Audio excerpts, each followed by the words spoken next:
Welcome to Manju tech in Kannada. ನೀವು first Google search ಅಲ್ಲಿ SSP ಅಂತ ಟೈಪ್ ಮಾಡಿ. ಅದಾದ್ಮೇಲೆ SSP ಅಂತ ಇರುತ್ತಲ್ಲ ಅದರ ಮೇಲೆ ಕ್ಲಿಕ್ ಮಾಡಿದ್ರೆ ಒಂದು ಪೇಜ್ ಓಪನ್ ಆಗುತ್ತೆ. ಇದರಲ್ಲಿ ಫಸ್ಟ್ ಒನ್ ಬಂದ್ಬಿಟ್ಟು ಹೊಸ ಖಾತೆ ಅಂದ್ರೆ ಮೆಟ್ರಿಕ್ ಪೂರ್ವ ಮೆಟ್ರಿಕ್ ನಂತರದ ಯಾರು ಇರ್ತಾರಲ್ಲ, ಇಲ್ಲಿವರೆಗೆ ಏನು ರಿಜಿಸ್ಟರ್ ಮಾಡಿಲ್ಲ ಅಂದ್ರೆ ಇಲ್ಲಿ ಕ್ಲಿಕ್ ಮಾಡಿ ರಿಜಿಸ್ಟರ್ ಮಾಡ್ಕೊಳ್ಳಿ. ಅಕಸ್ಮಾತ್ ಮೆಟ್ರಿಕ್ ನಂತರದ ವಿದ್ಯಾರ್ಥಿಗಳು ಅಪ್ಲಿಕೇಶನ್ಗೆ ಹಾಕ್ಬೇಕಂದ್ರೆ ಇದ್ರ ಮೇಲೆ ಕ್ಲಿಕ್ ಮಾಡಿ. ಮೆಟ್ರಿಕ್ ಪೂರ್ವ ಅಂತಂದ್ರೆ ಕೆಳಗಡೆ ಇದೆಲ್ಲ ಅದು ಮೆಟ್ರಿಕ್ ಪೂರ್ವದಲ್ಲಿ 1ರಿಂದ 10ನೇ ತರಗತಿಯವರೆಗೆ ಅರ್ಜಿ ಸಲ್ಲಿಸೋಕೆ ಇದನ್ನ ಕ್ಲಿಕ್ ಮಾಡೋಕ್ಕಾಗುತ್ತೆ. ಇದು ಕೊನೆಯ ದಿನಾಂಕ ಲಾಸ್ಟ್ ಡೇಟ್ ಯಾವುದು ಇದೆ ಅಂದ್ರೆ ಆಗಸ್ಟ್ ನೋಡಿ, ಲಾಸ್ಟ್ ಡೇಟ್ ಅಂತಿದೆ. ಇದರಲ್ಲಿ ಕ್ಲಿಕ್ ಮಾಡಿದರೆ ನೋಡಿ, ಹಿಂದುಳಿದ ಕಲ್ಯಾಣ ಇಲಾಖೆ ಮೆಟ್ರಿಕ್ ನಂತರದ ವಿದ್ಯಾರ್ಥಿ ವೇತನಕ್ಕೆ ಅರ್ಜಿ ಸಲ್ಲಿಸುವ ಕೊನೆಯ ದಿನಾಂಕ 11/8/2026. ವಿಕಲಚೇತನದವರು ಏನಾದರೂ ಅರ್ಜಿ ಸಲ್ಲಿಸೋಕೆ 31/8/2026. ಪರಿಶಿಷ್ಟ ಪಂಗಡದವರು ಏನಾದರೂ ಅರ್ಜಿ ಸಲ್ಲಿಸೋಕೆ 31/8/2026. ಇದೇ ರೀತಿ ಎಲ್ಲ ಇದೆ. ಕೊನೆಯದಾಗಿ 31/8/2026 ಇದೆ. ನೀವು SSPಗೆ ಅಪ್ಲಿಕೇಶನ್ ಹಾಕೋದಕ್ಕಿಂತ ಮುಂಚೆನೆ ಇಲ್ಲೊಂದು ನೋಟ್ ಕೊಟ್ಟಿದ್ದಾರೆ ನೋಡಿ, ಹಿಂದುಳಿದ ವರ್ಗಗಳ ಕಲ್ಯಾಣ ಇಲಾಖೆ, ಪರಿಶಿಷ್ಟ ಪಂಗಡಗಳ ಕಲ್ಯಾಣ ಇಲಾಖೆ, ಸಮಾಜ ಕಲ್ಯಾಣ ಇಲಾಖೆ ಯೋಜನೆಗಳಿಗೆ ಅರ್ಜಿ ಸಲ್ಲಿಸಲು NSP OTR ನೋಂದಣಿ ಮಾಡುವುದು ಕಡ್ಡಾಯವಾಗಿದೆ. ಅಂದ್ರೆ NSP OTR ಕಂಪಲ್ಸರಿ ಮಾಡಲೇಬೇಕು. ಇದನ್ನ ನೀವು ನಿಮ್ಮ ಮೊಬೈಲಲ್ಲೇ ಯಾವ ರೀತಿ ಮಾಡ್ಬೇಕಂತ ನಾನು ಸ್ಟೆಪ್ ಬೈ ಸ್ಟೆಪ್ ಹೇಳ್ಕೊಡ್ತೀನಿ. ಅದಕ್ಕೂ ಮುಂಚೆ ಈ ವಿಡಿಯೋಗೊಂದು ಲೈಕ್ ಮಾಡಿ ಮತ್ತೆ ಈ ವಿಡಿಯೋನ ಕೊನೆಯವರೆಗೆ ನೋಡೋದನ್ನ ಮರಿಬೇಡಿ. ಅದಕ್ಕೂ ಮುಂಚೆ ನಮ್ಮ ಚಾನೆಲ್ ಸಬ್ಸ್ಕ್ರೈಬ್ ಮಾಡಿ ಹಾಗೂ ಪಕ್ಕದಲ್ಲಿ ಇರ್ತಕ್ಕಂಥ ಬೆಲ್ ಐಕನ್ ಕ್ಲಿಕ್ ಮಾಡಿ ಮತ್ತೆ ಆಲ್ ಮೇಲೆ ಕ್ಲಿಕ್ ಮಾಡಿ.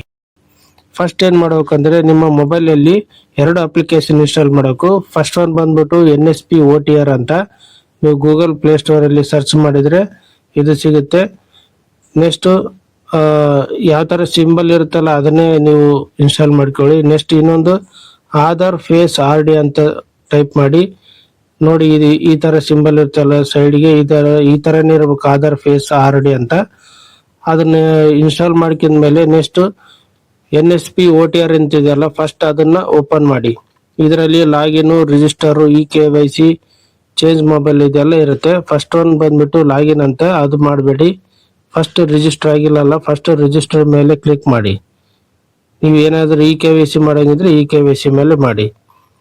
ನೆಕ್ಸ್ಟ್ ರಿಜಿಸ್ಟರ್ ಮೇಲೆ ಕ್ಲಿಕ್ ಮಾಡಿದ್ರೆ ಏನಾಗುತ್ತೆ, ಐ ಅಗ್ರಿ ಮೇಲೆ ಕ್ಲಿಕ್ ಮಾಡಿ, ನೆಕ್ಸ್ಟ್ ಬಟನ್ ಮೇಲೆ ಕ್ಲಿಕ್ ಮಾಡಿ. ನೆಕ್ಸ್ಟ್ ರಿಜಿಸ್ಟರ್ ಮೊಬೈಲ್ ನಂಬರ್, ನಿಮ್ಮ ಮೊಬೈಲ್ ನಂಬರ್ ಏನಿದೆಯಲ್ಲ ಟೈಪ್ ಮಾಡಿ. ಆಧಾರ್ಗೆ ಲಿಂಕ್ ಇರೋ ಮೊಬೈಲ್ ನಂಬರ್ ಇದ್ರೆ ಒಳ್ಳೇದು, ಇಲ್ಲ ಬೇರೆ ನಂಬರ್ ಕೂಡ ಕೊಡ್ಬೋದು. ಈ ಮೊಬೈಲ್ ನಂಬರ್ ಎಂಟರ್ ಮಾಡಿದ್ಮೇಲೆ ಸೆಂಡ್ OTP ಮೇಲೆ ಕ್ಲಿಕ್ ಮಾಡಿದ್ರೆ ನಿಮಗೆ OTP ಬರುತ್ತೆ ಮೊಬೈಲ್ ನಂಬರ್ಗೆ.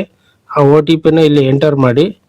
ನೆಕ್ಸ್ಟ್ ಕೆಳಗಡೆ ಕ್ಯಾಪ್ಚಾ ಕೋಡ್ ಇರುತ್ತಲ್ಲ, ಆ ಕ್ಯಾಪ್ಚಾ ಕೋಡ್ ಅನ್ನು ಕರೆಕ್ಟ್ ಆಗಿ ಎಂಟರ್ ಮಾಡಬೇಕು. ಅದು ಸ್ಮಾಲ್ ಇದ್ರೆ ಸ್ಮಾಲ್, ಕ್ಯಾಪಿಟಲ್ ಇದ್ರೆ ಕ್ಯಾಪಿಟಲ್. ಈ ತರ ಎಂಟರ್ ಮಾಡಿದ್ಮೇಲೆ ವೆರಿಫೈ ಮೇಲೆ ಕ್ಲಿಕ್ ಮಾಡಿ. ವೆರಿಫೈ ಮೇಲೆ ಕ್ಲಿಕ್ ಮಾಡಿದ್ರೆ ಈ ತರ ಓಪನ್ ಆಗುತ್ತೆ. ಐ ಅಗ್ರಿ ಮೇಲೆ ಕ್ಲಿಕ್ ಮಾಡಿ. ಈ ತರ ಕ್ಲಿಕ್ ಮಾಡಿದ್ರೆ ನಿಮ್ಮ ಫೇಸ್ ಕಾಣುತ್ತೆ ನೋಡಿ. ಈ ಫೇಸ್ ಯಾರ್ದು ನೀವು ಅಪ್ಲಿಕೇಶನ್ ಹಾಕುತ್ತಲ್ಲ ಆ ಫೇಸ್ ಇಲ್ಲಿ ತೋರಿಸಿ ಗ್ರೀನ್ ಬರಬೇಕು. ಗ್ರೀನ್ ಬಂದ್ರೆ ಮಾತ್ರ ವೆರಿಫೈ ಆಗುತ್ತೆ. ಆ ವೆರಿಫೈ ಆದ್ಮೇಲೆ ನೀವು ಈ ತರ ತೋರಿಸುತ್ತೆ NPCI ಸ್ಟೇಟಸ್, ಅಂದ್ರೆ ಯಾವ ಬ್ಯಾಂಕ್ ಲಿಂಕ್ ಆಗಿದೆ ಆಧಾರ್ ಕಾರ್ಡ್ ಅಂತ ಇದು ತೋರಿಸುತ್ತೆ. ಈ ತರ ಅಕಸ್ಮಾತ್ ಆಧಾರ್ ಕಾರ್ಡ್ ಲಿಂಕ್ ಮಾಡಿಲ್ಲ ಅಂದ್ರೆ ಲಿಂಕ್ ಮಾಡಿ. ಈ ತರ ಎಲ್ಲ ನಿಮ್ಗೆ ಡೀಟೇಲ್ಸ್ ಎಲ್ಲ ತೋರಿಸುತ್ತೆ. ಆಮೇಲೆ ನೆಕ್ಸ್ಟ್ ಕೆಳಗಡೆ ಬಂದ್ರೆ ನಿಮ್ಗೆ ಮದರ್ ನೇಮ್, ಫಾದರ್ ನೇಮ್ ಇಲ್ಲಿ ಎಂಟರ್ ಮಾಡೋಕ್ಕಾಗುತ್ತೆ ನೋಡಿ. ಫಸ್ಟ್ ಮದರ್ ನೇಮ್ ಕೇಳುತ್ತೆ, ಮದರ್ ನೇಮ್ ಎಂಟರ್ ಮಾಡಿ. ನೆಕ್ಸ್ಟ್ ಕೆಳಗಡೆ ಫಾದರ್ ನೇಮ್ ಕೇಳುತ್ತೆ, ಕೆಳಗಡೆ ಫಾದರ್ ನೇಮ್ ಎಂಟರ್ ಮಾಡಿ. ಎಂಟರ್ ಮಾಡಿದ್ಮೇಲೆ ನಿಮಗೆ ಕೆಳಗಡೆನು NPCI ವೆರಿಫೈ ಆಗಿದೆ ಇಲ್ಲ ಅಂತ ಕೂಡ ತೋರಿಸುತ್ತೆ. ನೀವು ಕಂಪಲ್ಸರಿ ಯಾವ ಬ್ಯಾಂಕಲ್ಲಿ ನಿಮ್ಮದು ಆಧಾರ್ ಕಾರ್ಡ್ ಲಿಂಕ್ ಆಗಿರುತ್ತಲ್ಲ ಲಿಂಕ್ ಮಾಡಲೇಬೇಕು. ಅದು NPCI ಲಿಂಕ್ ಮಾಡಬೇಕು. ಅಕಸ್ಮಾತ್ ಯಾವ ರೀತಿ NPCI ಮಾಡ್ಬೇಕಂತ ವಿಡಿಯೋನ ಡಿಸ್ಕ್ರಿಪ್ಷನ್ ಅಲ್ಲಿ ಕೊಟ್ಟಿರ್ತೀನಿ, ಅದನ್ನ ನೋಡಿ. ನೆಕ್ಸ್ಟ್ ಮೇಲೆ ಕ್ಲಿಕ್ ಮಾಡಿ. ನೆಕ್ಸ್ಟ್ ಮೇಲೆ ಕ್ಲಿಕ್ ಮಾಡಿ ಐ ಅಗ್ರಿ ಮೇಲೆ ಕ್ಲಿಕ್ ಮಾಡಿದ್ರೆ ನಿಮಗೆ OTR ನಂಬರ್ ಸಿಗುತ್ತೆ ನೋಡಿ ಇದೇ OTR number. You have successful filled the form and your OTR number is ಅಂತ ಐತಲ್ಲ, ಈ OTR ನಂಬರ್ನ ನೀವು ಬರೆದಿಟ್ಕೊಳ್ಳಿ, ಇಲ್ಲ ಸ್ಕ್ರೀನ್ ಶಾಟ್ ತಗೊಳ್ಳಿ. ನೆಕ್ಸ್ಟ್ ಲಾಗಿನ್ ಮೇಲೆ ಕ್ಲಿಕ್ ಮಾಡಿದ್ರೆ ನಿಮಗೆ ಪಾಸ್ವರ್ಡ್ ಕೇಳುತ್ತೆ, OTR number password. OTR number enter ಮಾಡಿ ನಿಮಗೆ ಪಾಸ್ವರ್ಡ್ನ ನಿಮ್ಮ ಮೊಬೈಲ್ ನಂಬರ್ಗೆ ಕಳಿಸಿರುತ್ತೆ. ಆಮೇಲೆ ಚೇಂಜ್ ಪಾಸ್ವರ್ಡ್ ಮಾಡ್ಬೋದು. ನೆಕ್ಸ್ಟ್ ಇದರಲ್ಲಿ ಏನಾದರೂ ಅಥೆಂಟಿಫಿಕೇಶನ್ ಬೇಕಂದ್ರೆ KYC ಮಾಡ್ಬೇಕಂದ್ರೆ ರೆಫರೆನ್ಸ್ ನಂಬರ್ ಕೇಳುತ್ತೆ. ಯಾವುದು ಅಪ್ಲಿಕೇಶನ್ ಹಾಕ್ಬೇಕಾದ್ರೆ ಆ ರೆಫರೆನ್ಸ್ ನಂಬರ್ OTP ಎಂಟರ್ ಮಾಡಿದ್ರೆ ನೆಕ್ಸ್ಟ್ ಬಟನ್ ಮೇಲೆ ಕ್ಲಿಕ್ ಮಾಡಿದ್ರೆ KYC ನಾವೇನು ಫೇಸ್ ID ಇರುತ್ತಲ್ಲ ಅದ್ರ ಮುಖಾಂತರ ಮಾಡ್ಬೋದು. ನೆಕ್ಸ್ಟ್ ಮೊಬೈಲ್ ನಂಬರ್ ಏನೇನು ಚೇಂಜ್ ಮಾಡ್ಬೇಕಂದ್ರೆ ಮೊಬೈಲ್ ನಂಬರ್ OTR ನಂಬರ್ ಹಾಕಿ ಸೆಂಡ್ OTP ಮೇಲೆ ಕ್ಲಿಕ್ ಮಾಡಿ ಮಾಡ್ಬೋದು.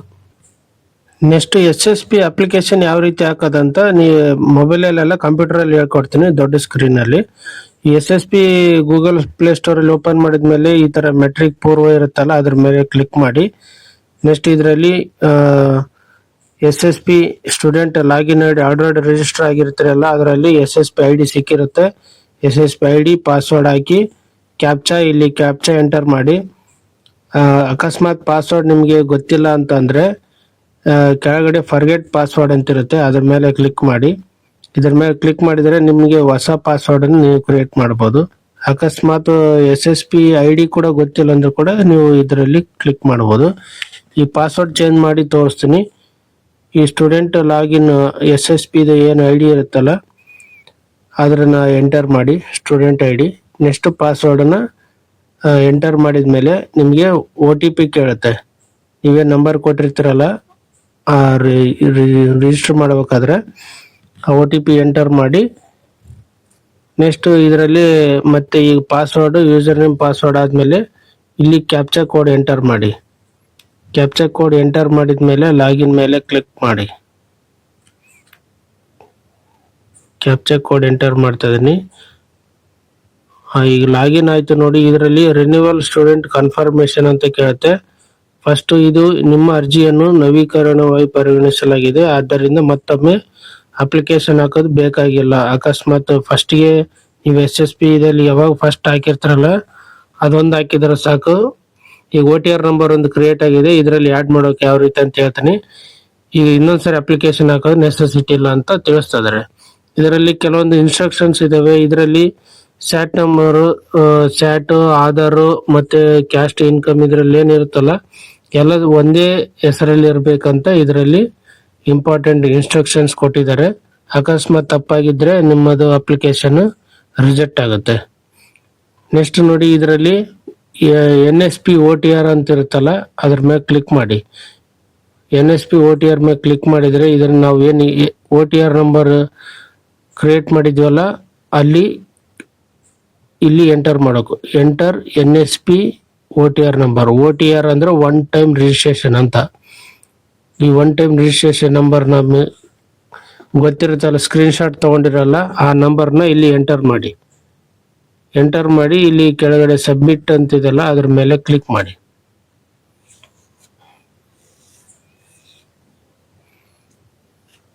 ಎಂಟರ್ ಮಾಡಿದ್ದೀನಿ, ಸಬ್ಮಿಟ್ ಮೇಲೆ ಕ್ಲಿಕ್ ಮಾಡಿದ್ದೀನಿ. ನೋಡಿ ಈ ತರ ತೋರಿಸುತ್ತೆ. ಅಕಸ್ಮಾತ್ ನೀವು ಸಲ್ಲಿಸಿದ ವಿವರಗಳು ತಪ್ಪಾಗಿದ್ದರೆ ಅರ್ಜಿ ತಿರಸ್ಕರಿಸಲಾಗುವುದು. ಇನ್ನೆರಡು ಫೈನಲ್ ಡಿಕ್ಲರೇಷನ್ ಟಿಕ್ ಮಾರ್ಕ್ ಮಾಡಿ ಸಬ್ಮಿಟ್ ಮೇಲೆ ಕ್ಲಿಕ್ ಮಾಡಿ. ನೋಡಿ ಈಗ ಸಕ್ಸಸ್ಫುಲ್ ಆಯ್ತು. ಅಂದ್ರೆ OTR ನಂಬರ್ ಎಂಟರ್ ಮಾಡಿದಿರ, ಅಪ್ಲಿಕೇಶನ್ ಕೂಡ ಇದು ರಿನ್ಯೂವಲ್ ಆಗಿದೆ. ಹೊಸದಾಗಿ ಏನು ಅಪ್ಲಿಕೇಶನ್ ಹಾಕೋದ್ ಬೇಕಾಗಿಲ್ಲ, ಇದು ರಿನ್ಯೂವಲ್ ಆದಂಗೆ.